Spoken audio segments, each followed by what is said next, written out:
ఆషాఢ మాసం సందర్భంగా మన కాసం ఫ్యాషన్స్ కిలో చీరలు కొనండి, అరకిలో చీరలు ఉచితంగా పొందండి.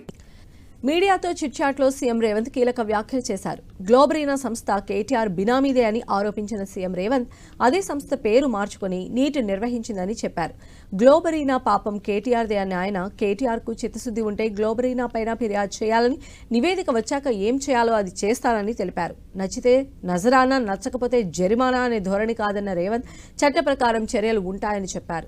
కాంగ్రెస్ హయాంలో భర్తీ చేసిన ఉద్యోగాలపై చర్చకు తాను సిద్ధమన్న సీఎం రేవంత్ అసెంబ్లీలో ప్రశ్నిస్తే డేట్లతో సహా అన్నీ చెప్తానని అన్నారు. ఇదే చిట్చాట్లో కేటీఆర్ బర్త్డే పైన సీఎం రేవంత్ ఆసక్తికర వ్యాఖ్యలు చేశారు. కేటీఆర్ పుట్టినరోజు దావత్ ఇస్తాడేమో అడగాలన్న రేవంత్ కేటీఆర్ దావత్ తాను తీసుకోలేనేమో అని అన్నారు. కేటీఆర్ వన్నీ వేరే పార్టీలు అంటూ సెటైర్లు వేశారు. హరీష్ రావు గొప్పవాడైతే ఇరిగేషన్ మంత్రిగా ఆయన్ని ఎందుకు కేసీఆర్ తీసేశారో చెప్పాలన్నారు. బర్తరఫ్ చేసి ప్రశ్న పత్రాలు అమ్ముకున్న వాళ్ళని అరెస్టు చేసి జైల్లో పెట్టాల్సింది పోయి తిహారు జైల్లో వాళ్లకు చిప్పకూడు తినిపించాల్సింది పోయి జంతర్ మంతర్ నుంచి పార్లమెంట్ వైపు నిరసన తెలుపుకుంటూ వెళుతున్న